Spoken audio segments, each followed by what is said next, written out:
6 anos. Não posição, nós vamos dormir. Aí. Bora lá, gente, então. Eu sei que vocês tiveram prova agora, mas esse aqui eu acho o melhor assunto que o Cristiano é teologia. Tá bom? Bem legal. Vamos falar um pouquinho sobre síndrome nefrótica e síndrome nefrítica, tá? São duas entidades totalmente diferentes, a gente coloca junto na aula e fica um pouquinho mais didático, tá? Mas na filologia dela está muito diferente. Quando vocês pensam em síndrome nefrótica, são muito em criança, porque é muito comum na criança, mas quando é que no adulto é um mundo completamente diferente. É um tratamento com o nosso maneiro. Então, vocês vão separar agora a pediatria do adulto, tá bom? Antes de começar um pouquinho a falar sobre a síndrome nefrótica, eu vou falar sobre as funções, para a gente relembrar a fisiologia bem resumida, tá? A função, então, do rim, vocês viram lá, mas bem resumidinho, não né, colocou, tem a função de regular a composição do sangue, então excretar sódio ou reabsorver sódio, né? Excretar potássio, regular o volume sanguíneo, então a gente vai ver se vai colocar mais água e sal para dentro, para ver aumentar a pressão ou não, né? Consequentemente, regulando o volume sanguíneo, a gente vai regular essa pressão arterial para subir ou para baixar. Regular o pH do sangue, lembra também que o rim é um dos componentes que ajusta o ácido básico do corpo junto com o pulmão, né? Vai liberar os hormônios, incluindo a renina, que vai estimular a eritropoiese, né, para poder evitar a anemia. Vai também liberar a renina, vai calcitriol, também auxilia na composição do estudo mineral ósseo, tá? E vai excretar um resíduo dos ósseos, que é a creatinina e a ureia, né? Beleza? Então, para lembrar um pouquinho da anatomia, a gente falou na primeira aula, a gente vai ver que o rim, ele tem o seu córtex, essa parte aqui de fora, pelo córtex. Tem dividido em córtex, que é essa aqui, e em medula, né? Lembrando que é onde ficam os glomérulos.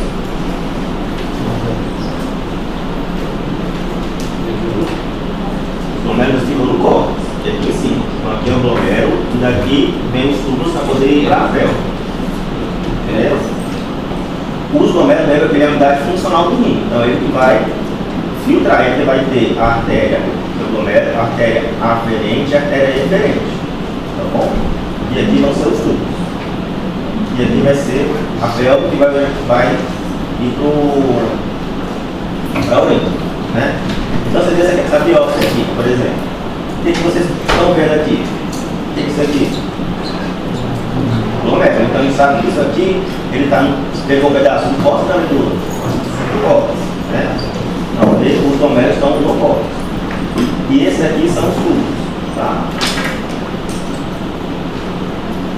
E aí, o que a gente vai falar agora, para ficar um pouco mais familiarizado, vai ser, quando eu falo que eu estou filtrando o sangue, é todo o sangue que vai entrar na artéria ferente, vai passar pelo glomérulo e vai para os tubos. Isso é filtração, tá bom? Quando eu falo que por exemplo, o sódio foi reabsorvido, eu quero dizer que o sódio estava no túbulo, indo para o xixi, que é a urina, ele foi do túbulo para o sangue, então ele foi reabsorvido, tá? Quando eu falo que é secretado, é quando eu quero dizer que ele saiu do sangue para o túbulo. Lembra que eu falei que os túbulos secretam a creatinina? Ela deixa sair um pouco do sangue e vai para o túbulo, tá?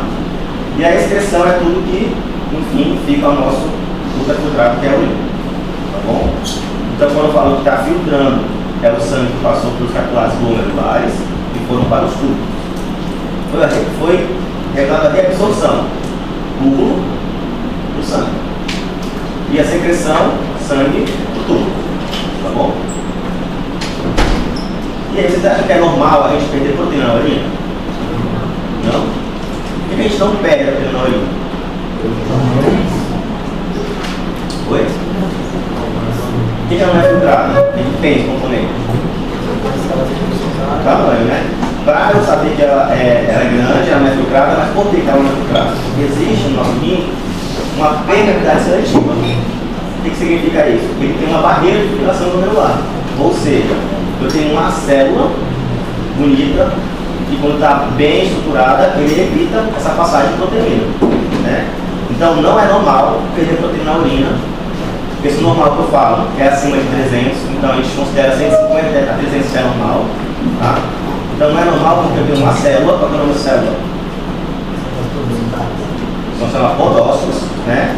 Que é essa estrutura aqui, ó, bonita, junto com o seu núcleo, interligado pelos pedicelos, que são formados por colágeno tipo 4, principalmente, por isso que tem algumas doenças que são do colágeno que alteram a proteína, que vão evitar com que passa a proteína que está vindo aqui para a urina, tá bom? Então quando tem alguma alteração nessa estrutura aqui dos podócitos, eu vou ter uma doença, tá bom? Então o que eles fazem? Eles fazem uma trama vascular para que o sangue que está passando aqui, a proteína que passa aqui, não consiga ir para o espaço urinário, tá? E ela faz uma rede entrelaçada com os podócitos, os pedicelos, e aí quando esse podócito está doente, ele abre uma fenda e tem a passa, tá bom? Então a gente não passa proteína na urina, porque a gente possui uma rede podocitária que evita essa passagem pela eletronegatividade, tá bom?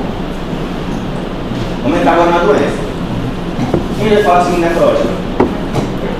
Já viram alguma síndrome nefrótica? Não? Vocês sabem qual é o componente da síndrome nefrótica? Você já viu na pediatria também não? Mas como é que eu dou o diagnóstico de nefrótica? Edema, quem falou edema? Então eu tenho que ter edema nasal, um edema, né? Quando eu falo que é síndrome, eu tenho um conjunto de doenças, um conjunto de sinais e sintomas, né? Edema, qual que é o outro que eu falei? Proteinúria, para fazer uma proteinúria que eu tenho um valor. Qual que é o valor de proteinúria? Então é nefrótica. Para ser nefrótica, assim, nefrótica. Eu tenho que ter edema, uma proteinúria maior que 3,5 gramas em 24 horas. E se eu tenho muita proteína no meu xixi, que tem no sangue, o que eu vou faltar no sangue? A urina. Então vai ter o quê? Vai estar o quê? Vai estar alto ou vai estar baixo no sangue? Então vai estar baixo. Então eu tenho edema, proteína baixa e muita proteína no xixi. Hipoglutemiia, que é a proteína baixa, né?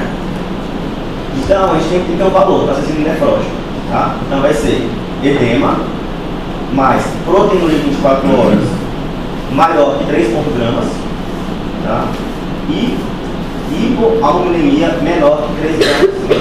Algumas literaturas colocam abaixo de 3, mas como a maioria coloca 3 gramas e meio, fica mais fácil de decorar, que é maior que 3 gramas e meio, menor que 3 gramas e meio, ou 3 gramas e meio, tá bom? Mas existe algumas pessoas, principalmente crianças e idosos, que não têm muito bem o controle do seu esfíncter, que a gente não vai conseguir formar ou colher a proteína de 24 horas. E para isso a gente usa uma tática, que é uma amostra do lado de xixi, potinho pequeno, com exame de IAS, a gente pode fazer uma relação. Lembra que eu falei para vocês que existe uma relação de proteína barra creatinina? Que a gente pode sugerir muito fortemente o valor dessa proteína e estimar em 24 horas, num exame simples de xixi, né? Então se eu pegar essa proteína na urina, dividir pela creatinina na urina, e for maior que 2, teoricamente é uma proteína nefrótica que sugere que a proteinúria está maior que 3,5 gramas em 24 horas. A proteína no xixi, eu peço para dosar a proteína na urina e creatina na urina. Aí eu vou pegar essa proteína, vou dividir pela creatinina, em relação P de proteína, C de creatinina, P barra C.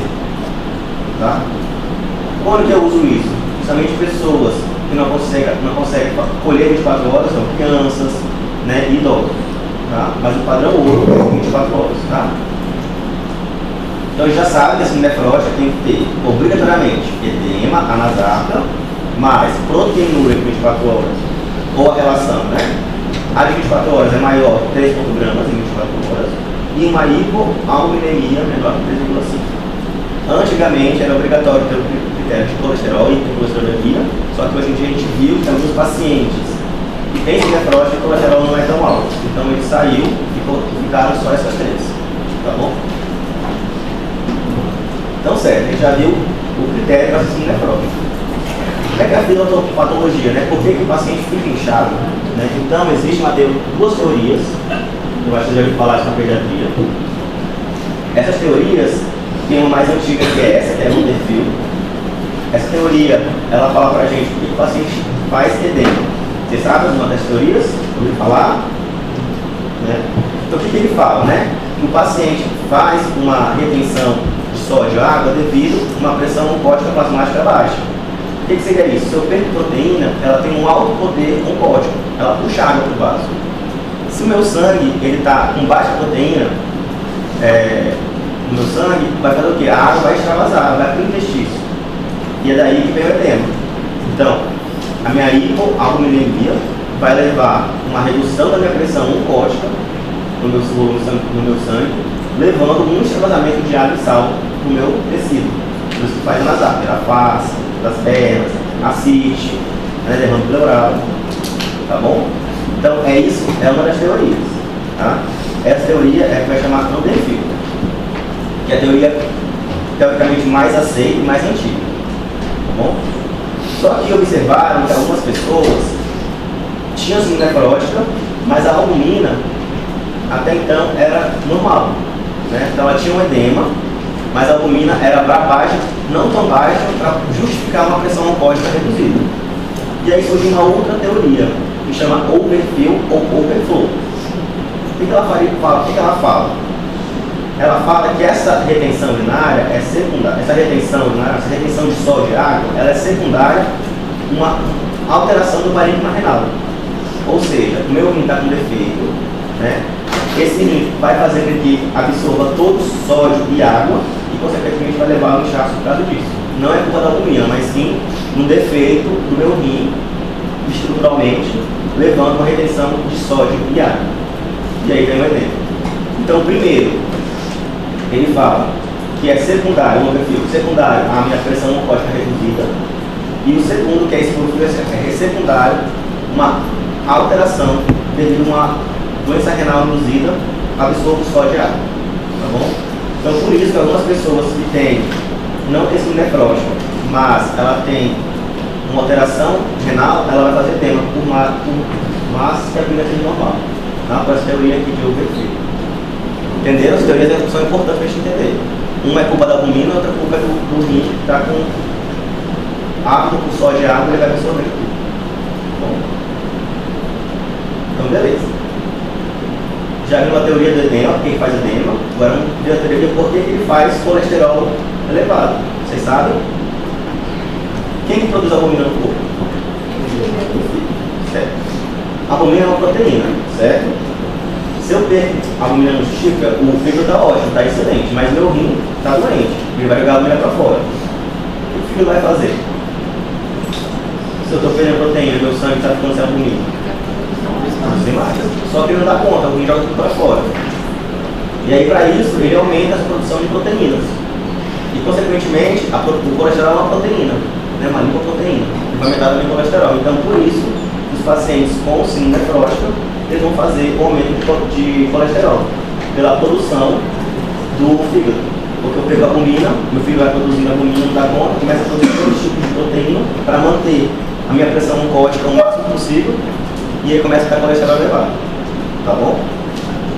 Deu para entender? Então, a hipercolesterolemia ela é secundária à perda da proteína pelo trabalho excessivo do fígado para formar proteína. Tá bom?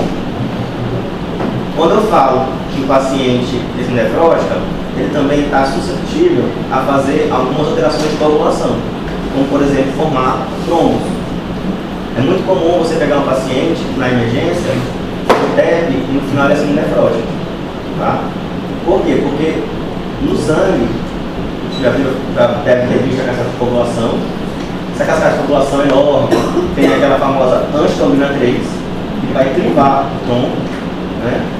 Que é uma proteína. Se o rim perde a albumina, que já é grande, e a angiotensina 3 é uma proteína não tão grande quanto a albumina, ela também vai sair no rim. Então, esse fator de coagulação, de anticoagulação, ele está perdido no nefrótico. Então, ele vai fazer com que haja mais trombo. Meu sangue já está pouco no meu vaso, fica mais viscoso e a chance de fazer trombose é maior. Então, o nefrótico, ele faz mais trombose porque ele perde a antitrombina 3 pelas fendas do podócito, tá bom? Então, a antitrombina 3 que ela perde na urina, ela vai levar a um aumento exagerado de trombos no corpo, vai fazer um aumento de risco de trombose. Tá? São nefróticos, ele tem hormona baixa, proteína elevada, colesterol elevado, e tem mais risco de trombose porque ele perde a antitrombina 3. Beleza? Essa juntando um pouquinho da patologia da nefrótica. E aí eu vou falar um pouco da clínica, né? Então eu coloquei esse menininho aí, vocês ficarem, quando olhar para ele, ver como é que o paciente é nefrótico. É desse jeito. As pernas inchadas, a face demasiada, né? Lembrando, a perna sempre vai ser as duas juntas, porque alguns só acometem as duas iguais, não cometem só uma, né? Quando tiver uma maior que a outra, pensar em trombose, porque às vezes pode vir associada a trombose. Bom, pode ter falta de ar, ou consequência de teto, ou lesão pleural, tem tudo travado para o segundo espaço. Beleza? Pode ser espineia, pode ser clínica básica, só mesmo inchaço, pegar exame, então ela pode ser diversificada. Mas lembrar, principalmente edema de membros inferiores e face, tá bom? A barriguinha um pouquinho mais salinha, pensando que pode ser acídica, tá? E a pressão, como ela está com pressão um pouco mais, pressão mucótica mais baixa, ela não pode vir hipertensão, não tem hipertensão, teoricamente. Beleza? Então a clínica é essa. Ela é variada, mas comumente vem com edema de membros e faces, um pouquinho de acídica. Tá? E laboratorial, que a gente vai pedir? Então, estereodiagnóstico, síndrome nefrótica, que a gente já pediu. A rumina, o sangue, estava baixa e proteína de 24 horas alta. O que mais eu vou pedir para investigar síndrome nefrótica? Vocês acham que a gente pede? Creatinina, lógico, né? Que é a nefro, né? Tem que ter creatinina. O que mais? Então, como vocês vão ser clínicos, né? O que a gente orienta? Quando vocês pensam em síndrome nefrótica, vocês vão pedir um combo para ajudar a gente já no nosso raciocínio clínico, né? O que a gente orienta a pedir? Então, sempre os pacientes vão ter que ter o exame de urina, lembra? A 24 horas para a gente confirmar um detectamento perfeito, pode ser um leito laboratório, a creatinina, um hemograma, a glicemia. O que eu peço glicemia?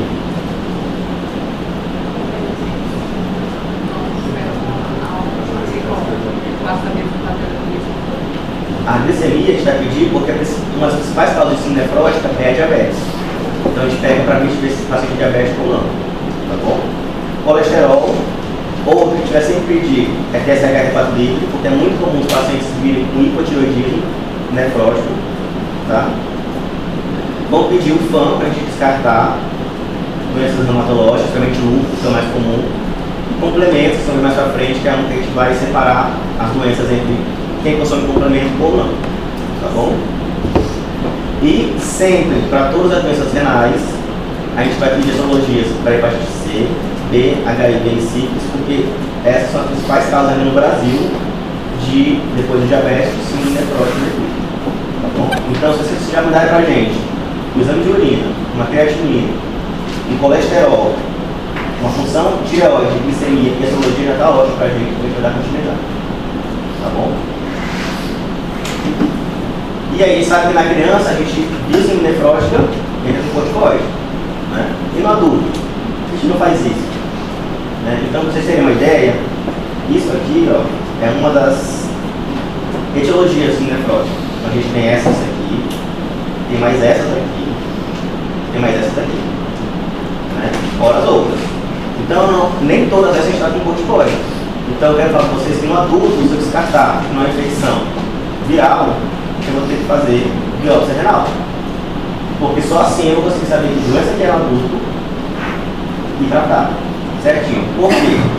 Porque na criança a gente sabe que 80% é lesão mínima, então a gente está com corticoide. No adulto não é. Infelizmente, são outras doenças que a gente precisa saber quais são. Por isso que no adulto, se vocês verem síndrome nefrótica, sem vírus, HIV, hepatite C, é biópsia. Tá bom? Então, relembrando, vocês viram aquela aula passada. Microscopia de luz, é quando eu pego o microscópio e vejo a coloração rosinha e roxa. certo? Lembra? Imunofluorescência. Quem lembra? Quando eu vou fluorescer os marcadores que tem no meu rim. Tá bom? E a microscopia eletrônica é aquela que a gente dá um pouco mais robusta, a gente consegue ver as estruturas. Luz capilar, membrana basal e os podócitos. Tá bom? Então a gente já viu a clínica, agora vamos ver as etiologias. Quais que são? Então a principal etiologia das primárias, a gente vai dividir sempre as glomerulopatias em primárias e secundárias. Das secundárias são diversas causas, principais virais. Das primárias são as principais causas são GESP, glomerulosclerose focal segmentar, nefropatia membranosa, doença por lesão mínima. Tá vendo que no adulto é menor 15% só lesão mínima, o resto é outras doenças, o que faz biópsia. Nefropatia por IgA, que também é uma primária, e glomerulonefrite membrana proliferativa. Tá bom? Então, pensando nas mais comuns, a gente fica entre GESP e membranose, dados primários. Tá bom? E aí, para vocês conhecerem um pouquinho, eu vou falar um pouquinho de cada uma das primárias. Então, a gente vai falar um pouquinho sobre lesões mínimas, GESP, membranosa, membrana proliferativa. Até aqui tudo certo? Então, vamos lá. Vamos falar um pouco sobre lesões mínimas, né? Essas lesões mínimas ela é mais comum na infância, então até uns 8 anos a gente sempre acha que é lesão mínima, tá? Só 20% dessas glomerulopatia é no adulto. Isso a gente fica um pouco triste, por quê? Porque a lesões mínimas ela é uma resposta muito boa ao corticoide. A gente sabe que a gente dá corticoide, ela vai melhorar. Já as outras, nem tanto, tá? Ela é mais comum no adulto idoso, quando a gente fala que está ficando já, voltando a ser criança, acima de 25 anos, tá bom? Todas elas podem ser primárias ou secundárias. Primárias é o próprio rim doente, secundárias outra doença, fazendo com que ela afloreça. O quadro clássico das lesões mínimas é clássico de nefrótica, edema, proteinúria e albumina baixa. Elas têm período de remissão e podem voltar, ou seja, a gente trata, suspende o tratamento, ela pode voltar, tá bom? Isso aqui é importante vocês saberem, que ela tem uma resposta dramática a corticoide, ou seja, ela é muito boa, corticoide, tá bom? Por isso que ela tem uma evolução muito boa, favorável. Só 5% vai para a glucosa renal crônica, tá? E aí, quando você pensa em lesões mínimas, o que eu quero dizer com isso? É que na biópsia, na microscopia óptica e na imunofluorescência, elas são normais. Tá tão normal que a gente fala que é lesão mínima, é tão mínima que a gente não consegue ver nessas luzes. Então, naquele roxo e rosa, ela não parece nada, parece que o rim está lindo. Na imunofluorescência, ela não brilha nada. Então, a gente fala, essa aqui não tem lesão, o rim está bonito. Então, pela história, a gente consegue saber que é lesão mínima porque não aparece na microscopia. Tá bom? Por isso que ela foi considerada lesão mínima. Então, quando eu falo paciente idoso, lesão mínima, provavelmente, mais comumente é secundária. Eu quero que vocês pensem quando for secundária, no linfoma. Tá? Então, quando o paciente idoso, ele surge com uma síndrome nefrótica, a gente faz uma biópsia e vem lesão clínica, a gente faz uma investigação, porque provavelmente pode ser linfoma. Tá bom? Então, associado a lesões mínimas com linfoma. E aí, as lesões mínimas a gente vai conseguir ver na microscopia eletrônica. Tá bom? Então, isso aqui ó, é os podócitos bonitinhos, tá vendo? Esses bonitinhos pixels dos podócitos. Já na lesão mínima, ó, tá vendo? Não tem, você sabe o que é nada? Então, assim, eles ficam doentes, eles perdem aquela proteção, eles ficam assim e a proteína passa. Por isso que é lesão mínima, só que você põe na microscopia eletrônica. Tá bom? E, em geral, como é que a gente trata a glomerulopatia, né? Então, a primeira coisa, dieta. A minha dieta tem que ser com sódio bom, normal ou baixo? Baixo, porque se eu der mais sal ao paciente, meu rim está rápido do sal, ele vai absorver e vai causar mais um inchaço. Tá bom? Diuréticos. Diuréticos eu vou usar quando o paciente está emaciado. Qual diurético eu vou usar? Furosemida, a gente costuma usar, né? Porque é um diurético mais potente. Questão de volemia, de tirar do corpo. A gente usa espirro, pode usar também. Mas quando a gente quer usar como efeito lateral desse plano de trompa, que é reter potássio. Eu quero reter potássio porque a furosemida, como perde, né, vai ter que repor, e se eu repor endovenoso, vou dar mais sal, essas coisas quando a gente tiver esse plano de trompa. Quando for treinar o paciente, sempre fazer os antiparasitários, ivermectina, né, Covid, então a gente vai fazer só para poder matar os antiparasitários, tá? Pensando que eu possa fazer corticoide, porque lembra que vai fazer esse paciente ficar imunossuprimido. Então eu preciso descartar qualquer infecção oportunista. Drogas antihipertensivas, a gente só costuma fazer caso tenha hipertensão, mas a endocrinina nefrótica é normal a gente ficar mais impotente do que hipertenso. Nesse momento a gente não escolhe IECA ou BRCA porque fazem uma alteração hemodinâmica, né? Então a gente evita, tá bom? Lembra que o paciente tem risco de fazer trombo? A gente sempre anticoagula o paciente profilático, tá? E aí a gente pode usar corticoide, dependendo do nosso tratamento. Na enfermaria sempre a gente gosta de colocar peso, jejum para a gente ver como é que está perdendo peso, né? Nosso objetivo de tirar líquido. Diurético 24 horas para a gente modificar o xixi. Sempre pedir para o paciente andar o máximo possível para não deixar a estase sanguínea e evitar trombos, tá bom? E exames diários de função renal, para a gente ver como é que está indo. E eletrônico. Um parênteses, só para a gente saber o que está falando. Quando vocês forem no ambulatório, vocês vão ouvir muito isso, essas terminologias. Essas terminologias, elas são uma resposta terapêutica para a gente direcionar nosso tratamento. Né? Então, por exemplo, quando eu falo que o paciente veio comigo, ele entrou, eu falo, esse paciente está em remissão completa. O que eu quero falar com isso para vocês? Vocês sabem? Remissão completa é quando o paciente ele melhora. Tá? Ele melhorou. O que você melhora? Quando eu tenho a proteína que tem um valor normal, abaixo de 300. Tá? Então eu falo assim, esse paciente ele melhorou a proteína, melhorou a proteinúria, está abaixo de 300, e ele está então em remissão completa. Tá bom? Então a remissão completa é quando o paciente ele entra com exames normais, albumina maior de 3,5 gramas, proteinúria menor que 300, então voltou para normal. Remissão completa. Remissão parcial. Quando o paciente melhora, mas ele não melhora 100%. Então ele mantém aquela proteinúria abaixo de 3,5 gramas, mas acima de 300. Tá bom? Então essa aqui é o nosso pensando no tratamento. Esse aqui, remissão completa, é o nosso objetivo de todas as doenças glomerulares, tá? Quando eu falo que o paciente recidivou, né? O que eu falo com isso? Então quer dizer que o paciente estava em remissão já, mas ele voltou a ter a doença, então ele voltou a ficar nefrótico, ou seja, ele amaciou os membros, ficou com a proteína maior que 3,5 gramas, a albumina mais baixa, então ele fez uma recidiva, voltou a doença dele, tá? Em relação ao nosso tratamento, eu posso dizer que ele é córtico resistente, né? O que seria isso? Quando o paciente, ele é, mesmo no tratamento que é a primeira escolha, que é o corticoide, ele não resolve. Então ele é resistente, ele não responde ao corticoide. Tá? Ele pode ser córtico dependente. O que seria isso? Quando o paciente, ele toma corticoide, melhorou, ele entrou em remissão, mas eu vou tirar o corticoide, não posso deixar para sempre e ele volta a ter doença. Então ele depende desse corticoide para ficar curado. Tá? E quando eu falo paciente recidivante frequente, é quando eu tenho um paciente que tem outras recidivas 2 ou mais de 6 meses. Tá bom? Então essa tabelinha vai direcionar o nosso tratamento.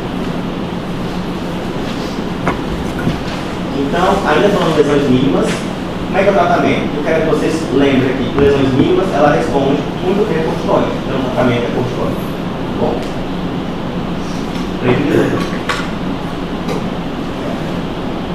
Se eu sei que ele responde muito bem a corticoide, eu vou esperar então que ele melhore, que ele tenha uma remissão completa. Tá? O tratamento é basicamente por 4 a 16 semanas. Tá? Então lembra, corticoide por 16 semanas. Objetivando minha remissão completa, que é o tratamento que é diminuição da proteína para baixo de quanto? A remissão completa. Tá? Isso aqui é só para vocês saberem, mas eu quero que vocês lembrem só que é lesões mínimas, é corticoide por 16 semanas. Eu sei como é. Hã? Eu sei como é. próprio rim. E se o paciente idoso fizer uma biópsia de lesões mínimas, eu vou pensar em quê? Tá? Sempre investigar antes de tratar, porque se eu der corticoide por linfoma, a colonostomia vai alastrar o linfoma dele. Tá bom? Passando para outra podócitopatia. Então, quando eu falo assim, pacientes que têm podócitopatias, são doenças do podócito, que são lesões mínimas e GESP. Tá bom?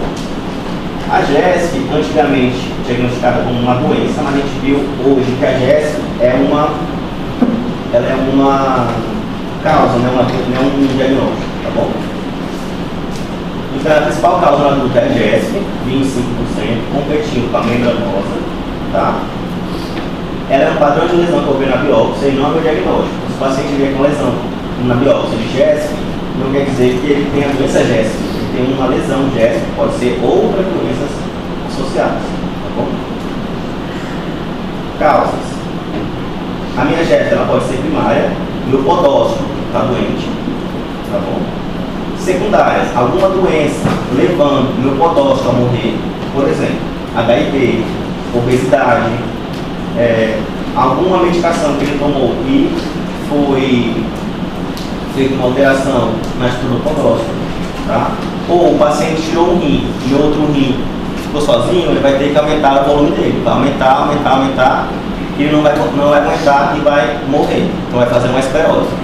Pode ser por causa disso também, tá? Pode ser genética, alguma doença genética, não precisa decorar esses nomezinhos, só para saber. Ou eu investigo tudo e não acho nada, eu falo que é determinada, como qualquer coisa da medicina. Então o que a gente vê aqui? A gente vê essas alterações, esclerose. Tá vendo que é mais escura, fica mais rosa? Né? Então aquela parte normal do rim, essa aqui é a parte doente, esclerose. Por isso que ela é uma esclerose focal e segmentar no segmento. Diversas causas, tá? Essas são diversas causas da doença. Então, GESP, por exemplo, lembrou em GESP pensar em doenças secundárias, HIV, tá? Doenças de HIV, muito comum ter GESP, tá? É um padrão de lesão. O que quer dizer padrão de lesão? Padrão de lesão é que não é um diagnóstico. Por exemplo, você não pode falar assim, se o paciente, nem se fala, tem diabetes. O paciente tem GESP, você não pode falar, porque não é uma doença. É a lesão na biópsia, tem essa estrutura aqui. Quando eu falo padrão GESP, é investigação. Eu posso ser primário. Vai ter uma doença que vai causar esse padrão. Você vai causar. Eu quero que vocês lembrem com a doença HIV. Tá? E hoje em dia, muito comum hoje em dia, ser obesidade. A obesidade está levando muito a padrão GESP. Por quê? Porque o corpo fica absolutamente grande, a massa grande, e o rim vai trabalhando muito, e aí vai fazendo esse padrão de esclerose. Vai ferindo o rim. Tá? Mas, lesão mínima, linfoma, GESP, HIV. Primária é quando o podócito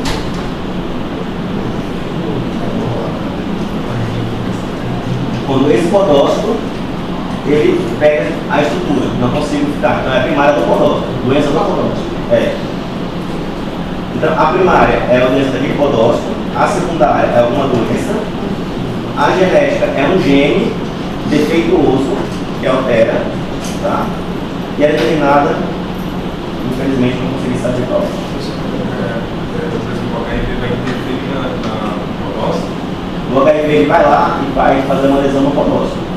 E aí ela faz o podócito ficar doente, e aí isso vai outra parte do rim. Mas na primária se fala do podócito, uma lesão, por que ele podócito? Ninguém sabe, tá? Mas a podócito ficou doente, primariamente. Mas isso é muita coisa que era determinada? Não, determinada é como eu não consigo diferenciar. Então você vai ver que na microscopia eletrônica você vai conseguir diferenciar se é primária ou não. Quando eu acho que é primária, é quando mais de 30% do meu podócito está doente. Já é determinada, não, fica só o podócito a mais. Então eu consigo diferenciar se é determinada. A primária eu sei que o meu podócito do está doente. Determinada ele não fica doente assim, estruturalmente, ele só perde a conformidade. Tá? É um pouco complexo mesmo, mas é diferente. Causas são diversas, mas só você pensando em HIV, tá? Tratamento. depender se vai ser primária, secundária ou genética. Minha primária, corticoide.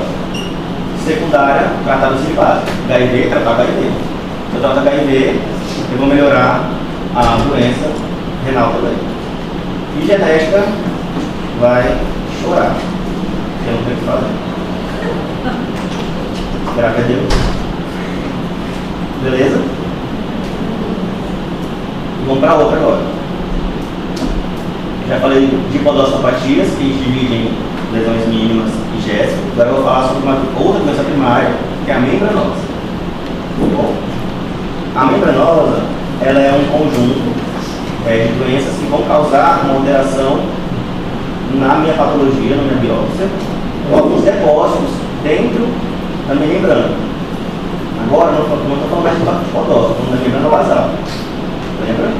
Membrana basal e os podócitos. Os podócitos estão bonitos, mas a membrana basal, que volta do rim, ela está doente. Por quê? Porque alguma coisa depositou aqui nela e fez ela fazer fibrose. Por exemplo, tá? Podócitos está ok, não é podossopatias, é problema de membrana. Classificação, como todos, ela pode ser primária, secundária ou imune. Como por exemplo o lúpus. O lúpus vai lá, deposita meus imunos complementos aqui dentro da membrana e aí ela torna uma membranosa secundária imune. Tá bom? Quando eu falo em membranosa, eu quero que vocês lembrem em tumores sólidos, hepatite B e sífilis, tá? Tumores sólidos, principalmente câncer de colo, tá bom? Membranosa, então, primária, doença da membrana, secundária, uma doença, principalmente tumores sólidos, hepatite B e sífilis, tá? Tratamento. Antes de tratamento, eu vou ter que classificar o paciente, se é baixo risco, moderado risco, alto risco ou muito alto risco. O que isso vai falar para a gente? Por quê? Se eu pego o paciente com uma membranosa, descartei doenças secundárias, não é nada, é primária mesmo. Eu vou classificar o paciente em baixo risco, moderado, alto ou muito alto risco, talvez eu vou entrar com o paciente com tratamento. Porque eu sei que 30% dos pacientes eles vão melhorar espontaneamente, sem tratamento nenhum. Tá? Então, o que eu quero que vocês saibam daqui nesse slide é que para tratar eu preciso classificar meu paciente. Tá bom? Classificar em baixo risco é quando eu tenho uma proteinúria menor que 3 gramas e meio. Tá? Aí vocês, poxa, mas então não é nefrótico. Então, não é nefrótico. O paciente não é nefrótico. Porque alguns pacientes a gente faz biópsia mesmo não tendo sido nefrótico. Tá? Paciente com grau do risco é quando eu tenho uma proteinúria maior que 3 gramas e meio, mas não tem sino nefrótico. Então, para simplificar, baixo risco grau do risco é sem sino nefrótico.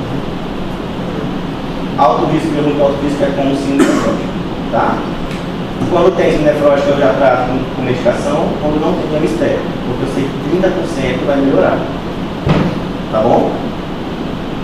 Não precisa decorar isso aqui não, isso aqui é pra gente.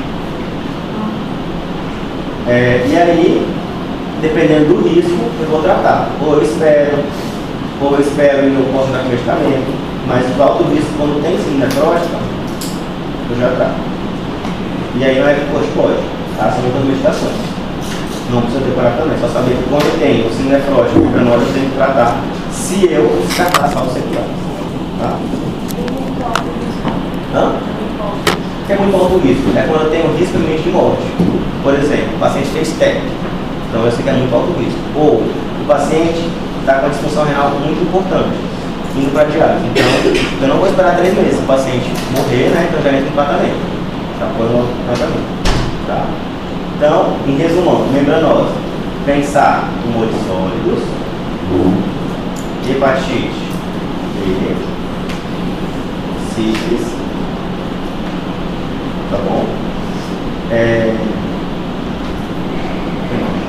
Classificação de risco. nefrótica, eu trato com imunossupressor, que é ISS. Se não tem síndrome nefrótica, eu espero.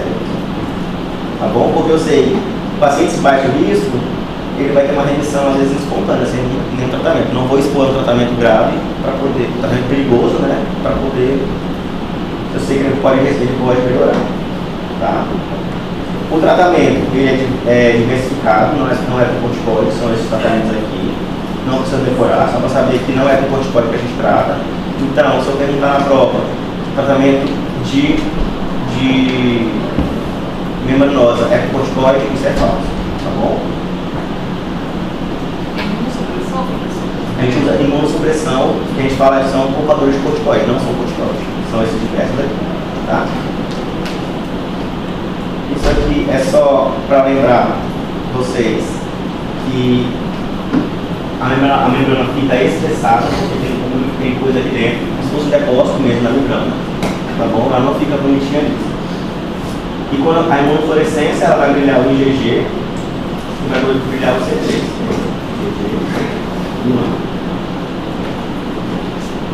Tá bom? Só para curiosidade. Vamos para a última agora. Membranosa então tá certo?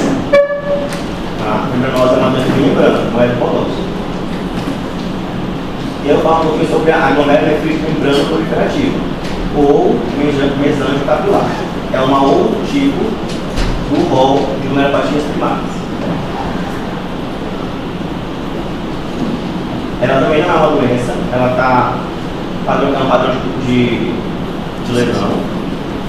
Ela pode estar tanto no rol da nefrótica como na nefrítica, ou seja, ela pode ter proteinúria maior que 3,5 gramas ou menor que 3,5 gramas, tá? Ou ela pode ser, na maioria das vezes, é uma confusão. Vem proteinúria de 10 gramas, vem hipertensão, vem almina baixa, então não sei o que é essa nefrótica nefrítica, eu falo que é uma síndrome nefrótica nefrítica, uma síndrome mista, tá? Ela tem diversas doenças por imunocomplexo, então essa aqui, lembrar, consome complemento. Então, se eu ver uma questão, eu falo C3 e C4 reduzido, qual glomerulopatia pensar? Se eu falar, pensar no dano proliferativo, porque é a única daquele rol que consome complemento. Tá? Por isso a gente pede para pedir complemento na investigação inicial, para a gente focar no nosso raciocínio. Consumir complemento, então provavelmente pode ser um dano proliferativo. Tá? Consome complemento. Antigamente, se vocês forem ler, tá? Vocês vão ver que ela vai classificar em tipo 1, tipo 2, tipo 3, hoje não mais. Ou a gente classifica por se ela possui imunocomplexo ou por imunocomplemento. Isso aqui é através da biópsia renal, tá? Então, lembrar, consumir o complemento, lembrando que foi proliferativo. Tá bom?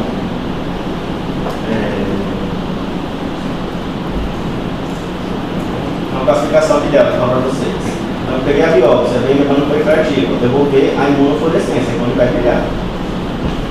Se brilhar complexos imunes, eu vou pensar numa doença glomerulonefrite proliferativa mediada por imunocomplexo.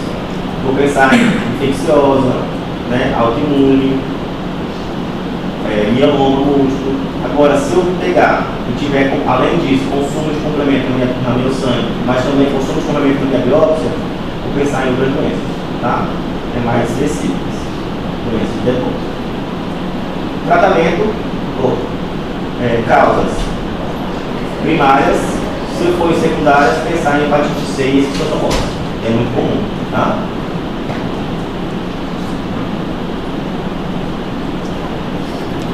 Tratar depende do que for. Se for primária, vai ter que tratar com imunossupressão. Se for secundária, tratar a causa. Então, vocês perceberam que as doenças glomerulares elas sempre vão se diferenciar em primária ou secundária. Tá bom? A primária é culpa do rim e a secundária é culpa sistêmica. Tá? Se for culpa do rim, trata com imunossupressão. Se for sistêmico, trata a causa sistêmica. Oi?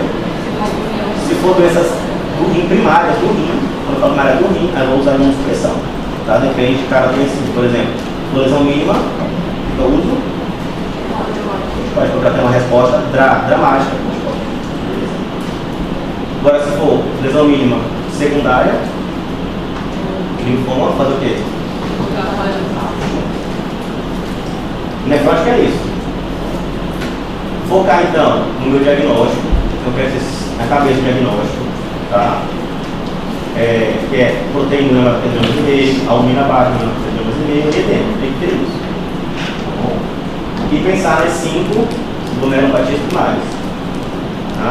Lesão mínima, GESP, membranosa, lembrando que eu ficar são 4, né? Outras não falam. E elas se dividem sempre em primárias e secundárias. Tá? Vamos para agora outra parte, para acabar. Nefrítica. Primeiro fala assim, nefrítica. Na criança, nada?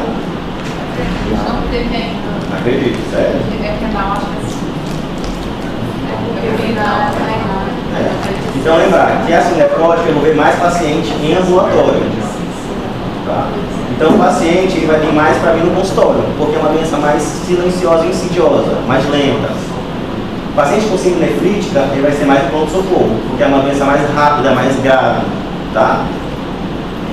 Então quando vocês vão olhar para o menino síndrome nefrítica, eu quero que vocês pensem magrinho, tá? Seco, sem edema, xixi aqui ó, escuro, cor de Coca-Cola, que vai ter sangue. E o sigma aqui no braço, que é a hipertensão.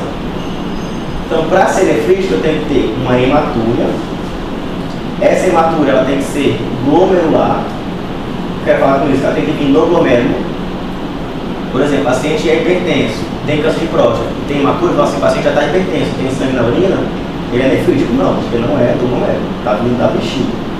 Então, como eu sei que ele é glomerular? Quando eu peço o exame chamado qual? Eu falei.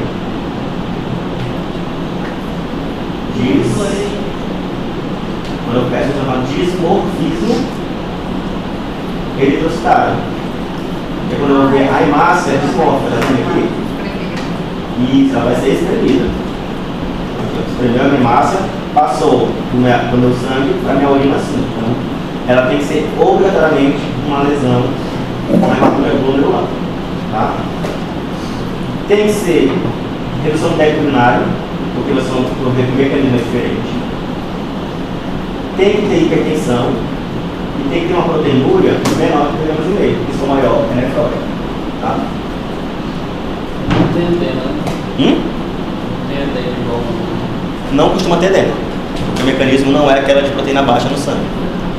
Lembra porque eu não perco a proteína no xixi. Tá? Então, mais sequinho, hipertenso, com falta de ar e xixi aqui, ó, escuro porque tem hematúria glomerular. Isso aqui é critério, tem que ter isso aqui, tá gente? Se não tiver, não pode falar que é nefrítico. Parênteses, lembrar, proteinúria nefrótica é diferente de síndrome nefrótica. Quando eu falo paciente com proteinúria nefrótica, não quer dizer que tem síndrome. Só quer dizer que tem uma proteinúria maior que 3,5 gramas. Tá? Para ter a síndrome, tem que ter aquela tudo. Bom. E o mecanismo da síndrome nefrítica, né? Qual é o mecanismo dela? Então, vocês vão ver que na nefrótica a gente tem uma alteração do podócito ou da membrana, né? Aqui existe uma inflamação. O glomérulo fica inflamado. Se ele fica inflamado, ele faz o quê? Toda inflamação tem calor, rubor e edema, né? Então ele tem o edema. Se eu tenho esse edema, a minha urina que passa aqui dentro não consegue ser filtrada, porque eu perco totalmente o meu espaço. Está inchado, né? Não vai ter xixi para passar lá. E eu faço o quê? Eu faço uma redução do meu coeficiente de filtração, da TFG. Se eu tenho um aumento da TFG, uma diminuição da TFG, o que tem no meu sangue? O que vai estar aumentado no meu sangue se eu diminuir a TFG? Sabia. Então, se a TFG está aumentada, quer dizer que eu tenho minha função do rim não está só bem. Então, está diminuindo a minha TFG. Lembra quem fazia aquele cálculo? Você lembra do corte grau lá? Decoraram?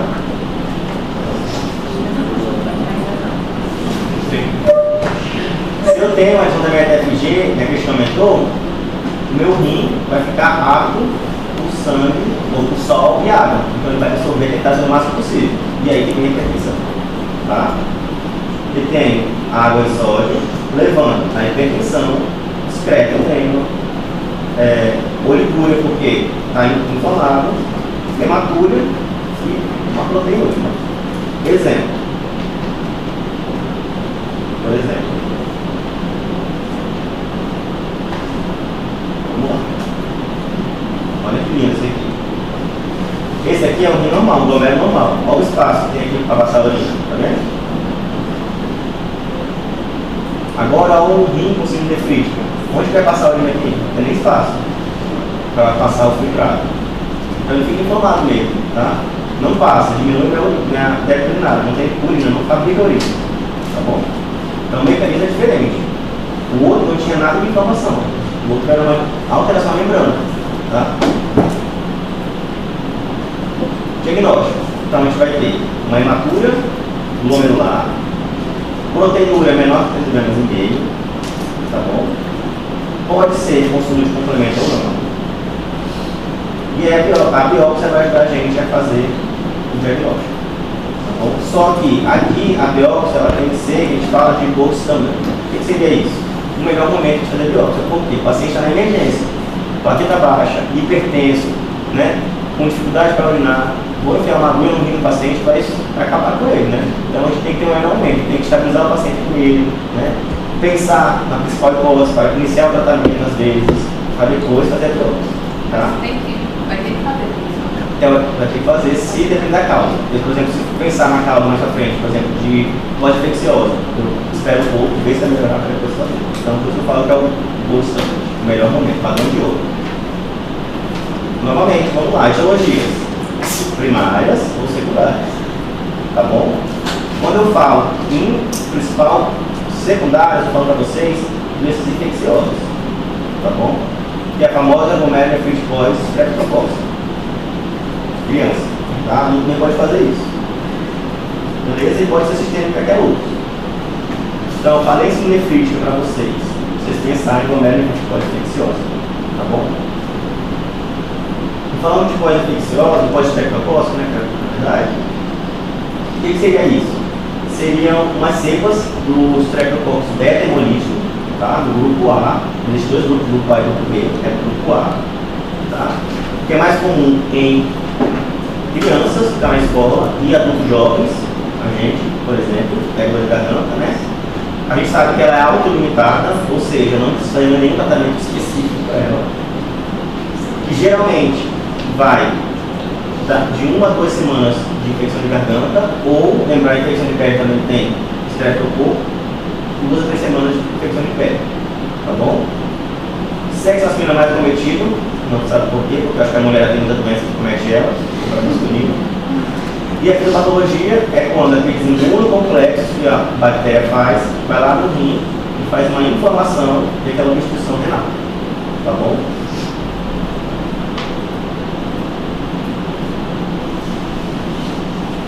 E aí que vem o padrão, né? Se eu vi pela história clínica que o paciente tem uma infecção de garganta, em uma semana começou a fazer hematúria, né? Diminuição da função renal, oliguria, eu vou, e consumir o complemento, eu vou sugerir que é uma pós-streptococcus. Se eu sei que é autolimitada, eu não vou tratar e nem fazer biópsia, porque eu já sei que provavelmente é, né? E aí vem, quando eu fazer biópsia no paciente, eu suspeito e após o streptococcus, mas ele não melhora. Então essa aqui é o que quer, essa aqui você tem que saber, tá? Então, quando o paciente tem idade mais redução, mas não melhora, com o tratamento mais ou menos de 8 em 1 semana, tá? Quando tem a persistência da oliguria de mais de 1 semana, porque eu sei que 1 semana é para melhorar a inflamação. Se não melhorou, porque tem alguma coisa a mais, né? Hematúria macroscópica mais de 3 semanas, ou seja, minha xixi está escuro, por mais de 3 semanas provavelmente não é. Ou persistência da hipertensão, ou meus complementos ficam baixos, menor que 8 semanas, tá? Ou a proteinúria que era nefrítica foi para nefrótica e não melhora, já pensando em outras causas, só vou fazer biópsia pensando em outra causa, tá? Ou quando o paciente tem uma glomerulonefrite rapidamente progressiva. que é isso? É quando a creatinina, ela aumenta mais ou menos em uma semana para a falência renal. Então, entrou com creatinina de 1,5, em 3 e 4 dias foi para 6, tem que realizar, é normalmente progressivo. Provavelmente vai ter alguma coisa a mais que eu vou ter que fazer no preciso de hoje. Tá?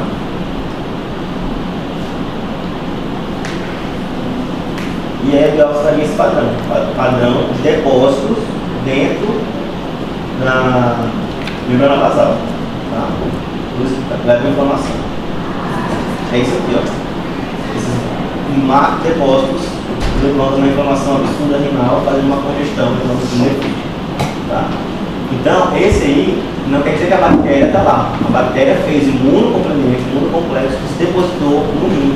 Tá? Então, isso vai depender da cada pessoa, né? Todo mundo faz isso. Tá bom? Vai depender de cada pessoa. Se eu sei quem vai fazer isso ou não, infelizmente não tem como. Diagnóstico, então, está pela história clínica, complementos reduzidos e o ácido, que é o marcador de Streptococcus positivo. Tá bom?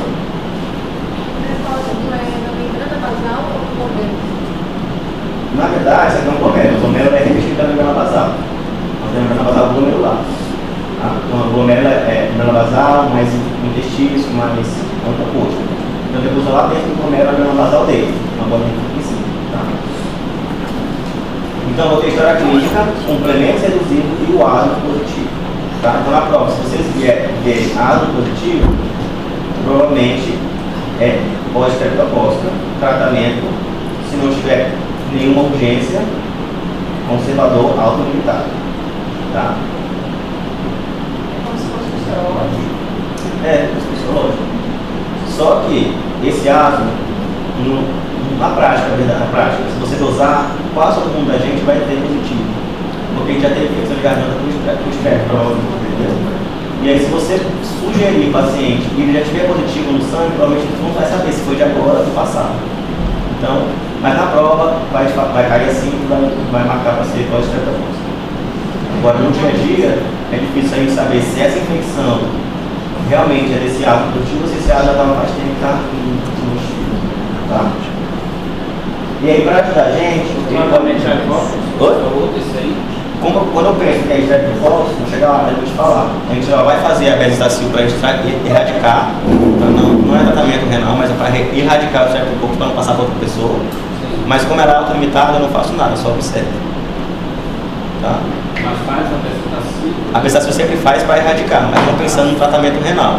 É pensando para não passar o estrepto de cada pessoa para outra pessoa. Mas tá? pro rim mesmo? Pro rim, não. A não ser que em 8 semanas ele não melhorou, né? Aí eu vou fazer biópsia, aí eu vejo que tem na biópsia entrada. Então, a história natural é o seguinte, tem que pensar. Então, é uma oliguria. 3 a 7 dias, por isso que se passar de 7 dias, precisa fazer biópsia, não é. Uma hematura até microscópica até o ano, mas a macroscópica eu não posso persistir mais de 9 semanas.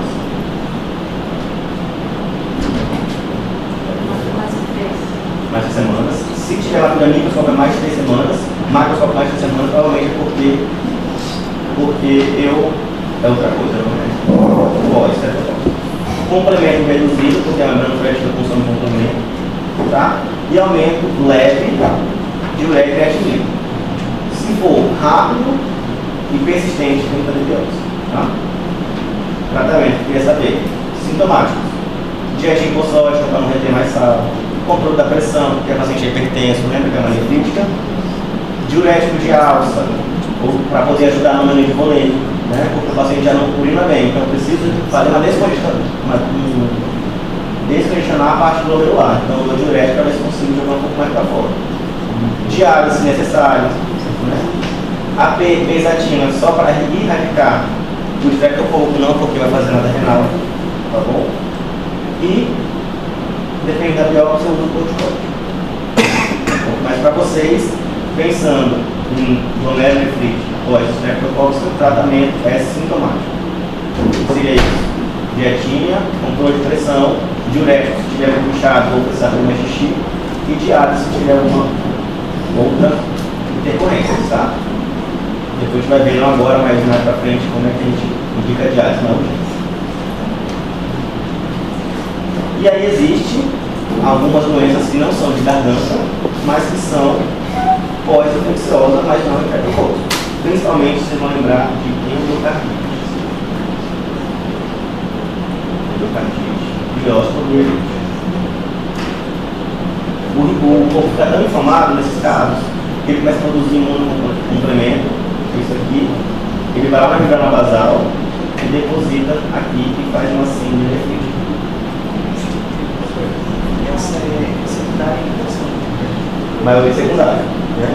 Então, quando eu falo que tem algumas doenças, por exemplo, o sistêmica sempre é secundária. Tá? Então, quando eu falar que é uma glomerulonefrite não cefalotóxica, que é pós-infecciosa, vai se pensar em endocardite e osteomielite. Então, eu peguei um paciente com síndrome nefrítica,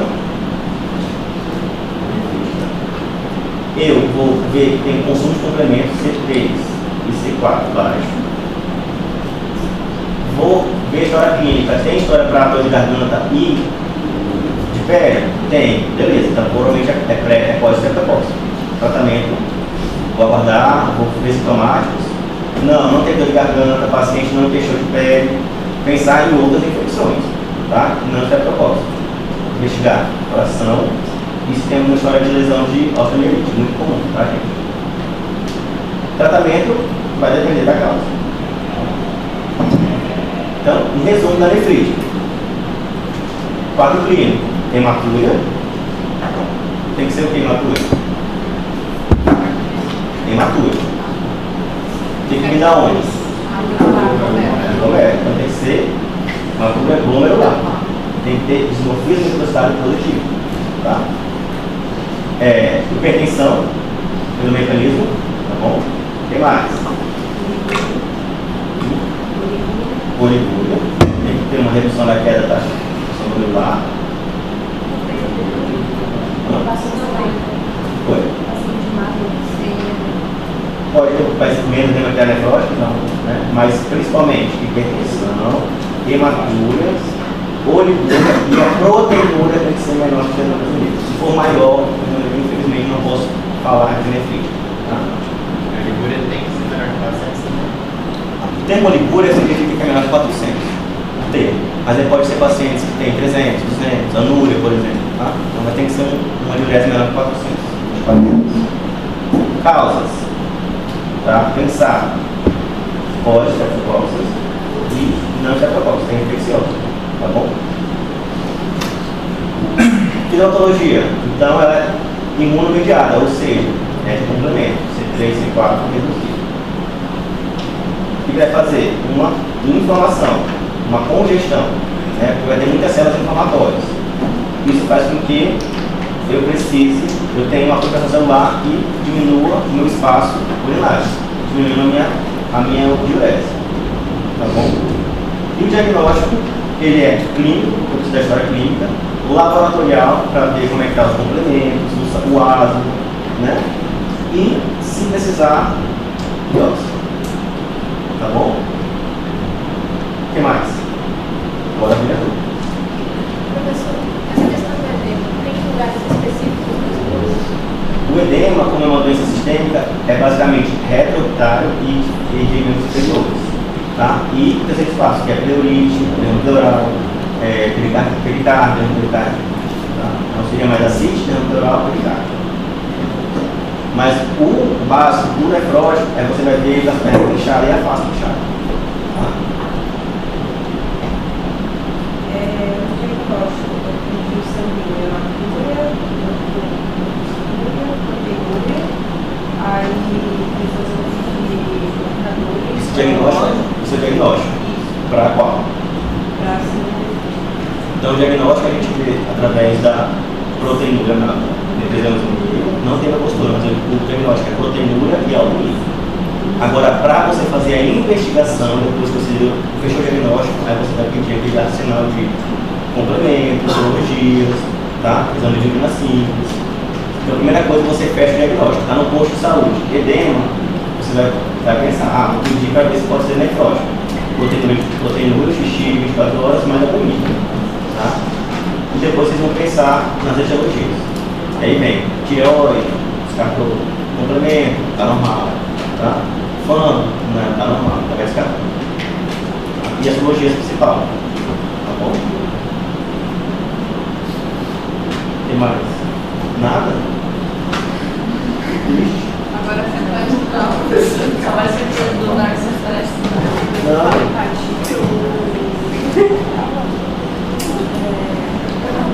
Só pensando nas partes, nas chaves mesmo, tá? Porque as questões, elas vêm basicamente bem assim, no dia a dia também. Vem uma hepatite B, pensa uma causa, vem outra causa, tá bom? Não esquecer essas causas que eu pontuei. Para poder você ter muita informação, mas pontuando assim, vocês vão conseguir. Tá bom? Nefrótico. Aquelas 4 que eu falei para vocês é nefrótico. Tá? Pode ser nefrítico. Aí aquela última, que é a manipulativa, ela pode vir ou nefrótico ou nefrítico. Tá? Isso vai depender dos exames de sangue e de xixi. Tá? Se eu tiver uma proteína nefrótica, que é mais ou menos 16 gramas e meio, e a menina baixa, e edema, nefrótico. Aí, senão... Quando também como a edema fácil, é mais comum, eles vão falar, eu acordo mais inchado pela manhã, minha face mais inchada. É mais tipo de ser na face. Porque quando você deita, você fica mais com pressão. adulto também. Adulto também. Adulto e criança. Pela patologia mesmo.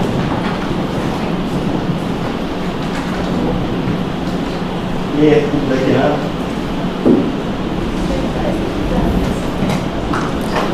Beleza.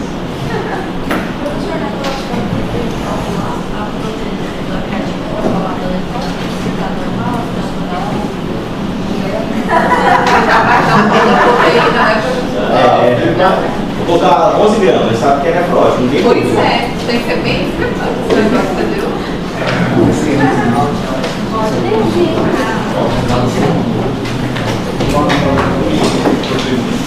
Espera no talo aí.